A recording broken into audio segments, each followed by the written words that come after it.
tu vas faire Olympia. Allez, pousse, pousse, pousse, vas-y, pousse, pousse. T'as vu le monsieur Olympia, qui c'était son préparateur, c'est sa femme, qu'est-ce qu'elle y connaît? Que dalle. En voulant tout faire, tu fais rien du tout, quoi. Bienvenue dans Road to Olympia. Dans cette série exclusive, nous suivons un athlète extraordinaire dans sa préparation pour les Masters Olympia. Shin Kodama, un bodybuilder japonais de 45 ans qui se lance dans un défi colossal.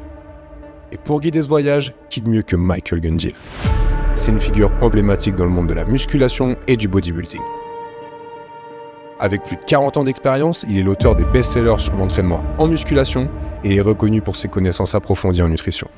Avec l'expertise et l'accompagnement de Michael, découvrez chaque étape, chaque épreuve et chaque victoire de cette préparation qui s'annonce déjà intense. Faut vraiment, de toute manière, maintenant, à Olympia, il faut vraiment avoir un dos exceptionnel pour pas que les mecs ils t'éjectent dès le premier regard, quoi. On n'a pas aucune marge de manœuvre parce qu'il est déjà tout en haut de sa catégorie de poids, donc il faut faire un choix entre les groupes musculaires que tu favorises, etc. Donc il faut augmenter la qualité plus que la quantité, quoi. Masters Olympia, c'est tous les vétérans en gros du bodybuilding, les IFBB Pro, tous ceux qui sont qualifiés 2025, ouais, au Japon en plus, donc chez lui. Le concours, je crois qu'il a été fabriqué pour Lou Ferrigno. Et c'est pour son comeback, parce qu'en fait, il avait signé avec une autre fédé, c'était la fédération de catch, et Joe Vedder l'a finalement récupéré. Et je pense qu'une part du deal, c'est qu'il devenait Olympia Masters. Et puis boum, pas de peau, il finit deuxième. On va essayer d'améliorer son entraînement dans la mesure du possible, surtout pour cibler les points faibles, rattraper les points faibles. Et t'as remarqué, toi, déjà des points faibles un petit peu qu'il avait? Après, de toute manière, c'est tout le monde le dos, hein. C'est pas difficile. Je vais lui montrer un certain nombre de trucs pour rattraper le dos, l'infra qui était quasiment non existant. Et tu vois, il faisait ça, quoi. Alors qu'il faut faire un stop à la contraction. Ouais, puis tu gonfles la cage. Là, il faut vraiment choper le muscle, quoi. Parce que soit il se développe en faisant n'importe quoi, et ça suffit largement, soit ils ne se développent pas et il faut s'énerver un peu, quoi. C'est comme les trapèzes, il y en a beaucoup, ils ne les travaillent jamais, ils ont des trapèzes énormes, quoi. Début de séance, fin de séance, les jours de repos, les jours de rattrapage, parce qu'une fois qu'il a plus l'habitude d'être recruté, après tous les autres exercices vont être bénéfiques, quoi. Et donc après, une fois qu'il aura cet infra, après il lui manque peut-être de la largeur, non? Ouais, du grand rond et puis de la définition, quoi. De toute manière, de la définition. Le dos, c'est une des parties où la graisse se barre le moins vite. Donc c'est pour ça que les mecs, même à Olympia, les mecs, ils ont du mal à sécher le dos, quoi. T'as beaucoup d'exos qui peuvent cibler c'est difficile, hein, mais tu peux y aller à l'électrique déjà. Donc faire l'électrostimulation, ouais, c'est ça. Après, à l'entraînement, il se sentirait peut-être plus... tu le sens 10 fois plus. Hein. C'est un truc que tu n'arriveras jamais à recopier avec n'importe quelle méthode d'entraînement. C'est pour ça qu'au début, ils voulaient classifier l'électrostimulation comme dopant, quoi. Ça t'apporte des bénéfices que jamais tu pourras obtenir autrement. Mais moi, j'avais fait toute une série d'articles il y a plus de 10 ans, quoi. C'est aussi un groupe qui stocke du gras jusqu'au dernier moment, tu vois, presque plus que les abdos. Personne se dit, tiens, je vais faire du bodybuilding pour avoir un dos. Tu veux des bras, tu veux des épaules, tu veux des pecs, mais pas du dos. Ah, il y a des mecs chez qui c'est pas le cas, mais les mecs, ils vont tout de suite avoir du dos. Tant mieux pour eux, mais c'est l'exception, quoi. L'épaule, il pourrait être plus large, donc tout le monde pourrait être plus large, hein, de toute façon, il n'y a pas... J'ai jamais vu un mec, on dit, putain, lui, il est trop large d'épaule. Son problème, c'est qu'il a des gros avant-bras. Dès qu'il force sur les bras, c'est les avant-bras qui prennent, et bon, il manque pas de biceps, mais tu peux toujours en avoir plus, quoi. Ça n'a jamais fait de mal, surtout à Olympia. Faut voir, parce qu'il faut faire disjoncter les avant-bras, quoi. Travailler les mains ouvertes, c'est ce que je vais montrer. Et puis l'électro pour taper dedans un peu. Tu commences la main ouverte et puis tu finis en la fermant. Mais je te dis, c'est merdique. Quand les avant-bras ils prennent le dessus, c'est très très merdique. En plus, il y a une bonne séparation biceps-triceps. Ouais. Et les triceps, tu penses c'est bon? Je pense qu'il a pas trop d'efforts. S'il veut en prendre, il a juste à faire un peu de câble, je pense, d'après moi. Je sais qu'il est blessé aux ischios, il me semble. Ouais, enfin aux adducteurs. Ouais. C'est très con, hein. C'est pour ça que dans la méthode de la Viet 3, j'en parle. Parce que les mecs qui se flinguent aux adducteurs, après, tu peux plus t'entraîner les cuisses pour une petite connerie, quoi. C'est pas grand-chose, et ça te flingue tout l'entraînement des cuisses, quoi. Là, je voyais dans une de ses vidéos où il finit par les adducteurs. Non, il faut qu'il commence par les adducteurs, rien que pour les chauffer déjà. Pour un tout petit machin, c'est hyper handicapant, quoi. Tu peux plus forcer comme tu veux pour juste un truc qui est pas d'une gravité non plus.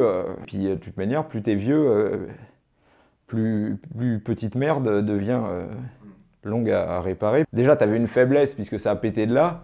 Et la faiblesse, elle est renforcée puisque tu as plus de kilométrage, c'est comme une bagnole, hein, elle a plus de kilométrage, donc le moteur, il a plus de chances d'être rincé et le bonhomme aussi, quoi. Et tu vois, il est là. Au milieu, là. Ouais, il est au milieu. Et c'est vrai qu'il peut mettre des cuisses, mais bon, il a pas de... L'autre, il est plus petit, donc... Ouais.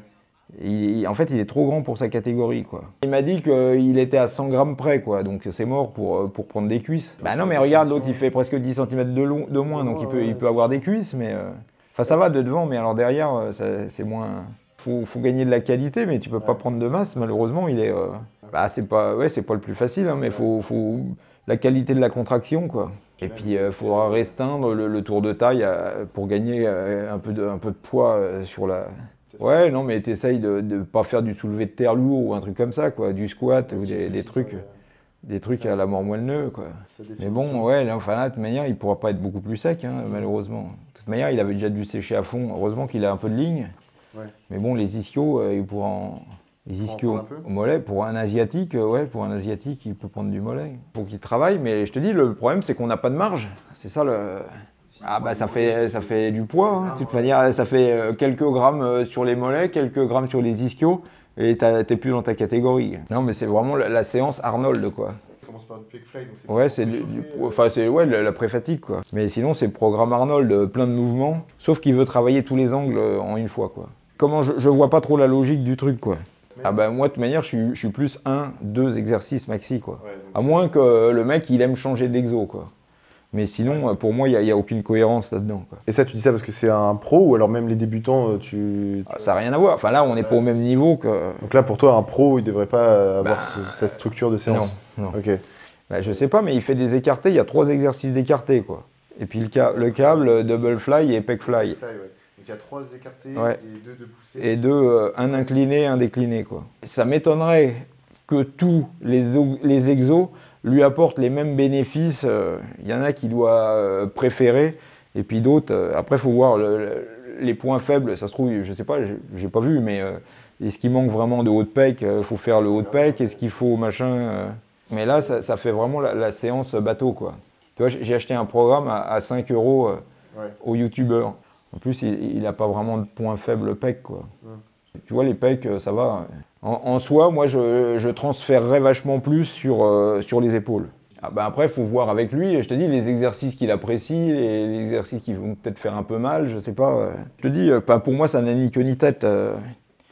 Comment la structure du truc, quoi. Ça n'a pas de cohérence. Et déjà, lui dire de commencer avec l'infra avant de faire les pecs, parce que je ne sais plus quelle séance il commence, mais c'est toutes les séances qu'il faut commencer avec échauffement d'épaule infra, quoi. Non, et puis là, ce qui est bien, par contre, c'est qu'il a modulé la hauteur de la poulie au câble. Parce qu'il y en a, ils prennent la poulie en haut, et puis évidemment, ça correspond mal au... Bon, après, il faut déterminer, est-ce qu'il faut commencer en pré-fatigue, comme les pecs, ou est-ce qu'il faut taper directement dans le dur avec un exercice de base, quoi. Parce que tu regardes Yates, sa cassette, il y a des muscles qui commencent en pré-fatigue, les cuisses, ils commencent avec du leg extension après fait de la presse.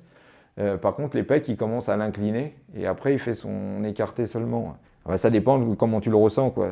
Il faut que ça t'aide, il faut que l'agencement, il t'aide à mieux sentir et puis à mieux travailler, quoi. Bah, il a déjà fait il va faire 2 écartés. Celui-là, je ne suis pas sûr que ce soit d'une utilité, mais il en fait 3 autres. Enfin, il y en a 3 au total, il y en a 2 qui doivent dégager. Hein. Ça, c'est au moins ça. Hein. Parce que tu vois, ces 2 mains, elles finissent là, quoi. Donc tes 2 mains, elles doivent finir là. Hein. C'est une perte nette de contraction. Ouais. Bon, là, il n'y a pas d'amplitude, tu vois, il fait ça. Il faut aller chercher, il faut multiplier l'amplitude par 2, quoi. Il faut aller chercher la contraction. Là, il s'arrête à mi-chemin, quoi. Et puis, je ne suis pas sûr que ce soit très, très efficace, parce que si le poids était vraiment lourd, ça t'emporte. Donc, c'est pour ça qu'il faut mieux... Là, c'est un peu la misère en home gym, cet exercice. Parce que normalement, tu as une machine qui te cale, et puis tu peux mettre plus lourd sans être emporté, quoi. Parce que là, il n'a pas de stabilité. Bah, normalement, tu ne dois pas en avoir à cause du poids. Et puis, tu peux tourner la main aussi. Si tu sens bien les choses, ça va venir naturellement, de tourner le... De tourner, il n'y a personne qui va te le dire, tu vas le faire naturellement, quoi.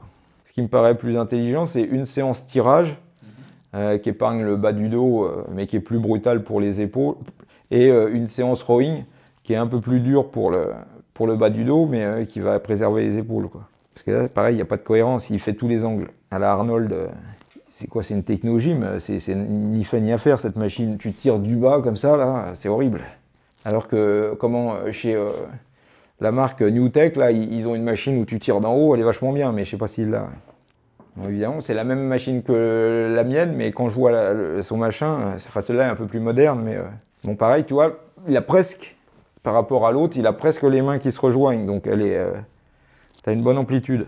Pareil, d'augmenter un peu la taille de la poussée, c'est pas du luxe. Bah, t'as une meilleure poussée. Non, mais c'est pour dire que plus le grip il est gros, plus tu gagnes de force. Ce qui veut dire que plus le grip il est fin, plus tu perds en efficacité. Et puis tu augmentes en dangerosité pour le coude, pour tout, quoi. Et puis après, les épaules, ça se trouve, il n'a pas besoin de faire de l'incliné s'il fait de cette machine-là. Alors c'est incliné, je ne sais pas si elle s'incline encore, mais elle est presque inclinée pour faire les épaules, le deux en un, quoi. Ce qui épargne l'articulation. Bon, après, celle-là, je crois qu'elle n'est même pas convergente, c'est une Newtek épaule. Mais tu vois, tu fais pas les deux, tu choisis une des deux. Soit tu fais celle-là, soit tu fais de l'incliné, mais tu fais pas les deux. Tu vois, elle est même pas convergente. Je sais pas pourquoi. Les mecs, je sais pas. Parce que les autres, elles sont convergentes, et puis t'en as une, elle l'est pas. Donc tu sais pas à quoi ils pensent, les mecs. Et puis celle-là, elle est horrible. Pareil, il n'y a pas de raison de faire celle qu'il a fait, plus celle-là serait mieux. La position des mains, je sais pas à quoi les mecs y pensaient, mais regarde. Donc tu pars, t'as les mains comme ça, quoi. Ah, génial. C'est vachement naturel. Non, il faudra l'avoir en Larry Scott dans l'autre sens. Mais tu vois, je comprends pas Newtek. Il y en a qui sont convergentes, et puis celle-là, à dos, elle l'est pas. Mais ni divergente, ni... Je sais pas. Je sais pas, les mecs, ils ont joué ça au dé. Bah non, tu sais pas pourquoi, il n'y a aucune cohérence. Et encore, il y a des machines des années 70, c'était mieux que ça. Ouais. Bon, celle-là, elle est pas mal, mais ça tire trop vers... ça t'amène le poignet comme ça, c'est ridicule. Enfin, à moins que les mecs, tu vois, il y a des gens qui doivent apprécier avoir le poignet, mais pas la plupart des gens. Puis en plus, je sais pas ce qu'il a un doigt qui dit merde à l'autre. Non, mais il a un index qui est, je sais pas, faudrait lui demander ce qu'il a, mais il a quelque chose à la main. Ouais, bah c'est mieux que du squat déjà, ouais. Après, il faut voir avec son adducteur comment ça se passe. Et pareil, moi je préfère une séance quad, une séance ischio, plutôt que de faire un gloubi-boulga avec les deux, quoi. Bah justement, ça permet de les travailler plus souvent, tout en... Parce que pendant que un se repose, l'autre travaille, mais bon, t'as ni travaillé bien l'un, ni travaillé bien l'autre. Puis tu vois, il finit avec les adducteurs. Ben non, mais il faut mieux commencer en s'échauffant déjà. Et puis si tu vas vraiment forcer dessus, tu le reprends à la fin, quoi. Ouais, non, mais je te dis, restructurer l'entraînement pour que on soit plus dans les années 70 à faire le maximum d'exercices sur le maximum d'angles dans une même séance, quoi. Ça me paraît pas très cohérent. Enfin, ça se justifie plus, quoi. Bah non, mais en voulant tout faire, tu fais rien du tout, quoi. C'est pas efficace. Et après, je te dis, il faut voir avec lui. Parce qu'il ne s'agit pas de tout bouleverser l'entraînement et puis qu'il arrive à l'entraînement et ça le fasse chier, quoi. Ouais, non, mais en gros, ça allait. Sauf que comment il fait tout en bilatéral, quoi. Il faut mieux faire moins, mais en unilatéral pour gagner de l'amplitude, quoi. Parce que tu gagnes au moins un tiers d'amplitude, pas forcément à l'étirement, parce que c'est ce qu'il y a de dangereux, mais à la contraction, quoi. Bah, il faudrait qu'il trouve quelqu'un pour lui faire la négative, déjà. S'il a quelqu'un, ça me paraît important. Parce que les élastiques, c'est pas toujours facile à mettre dans des salles comme ça. Ouais, au début, il te donne un petit... Pas quand t'as le bras tendu, mais un peu avant que...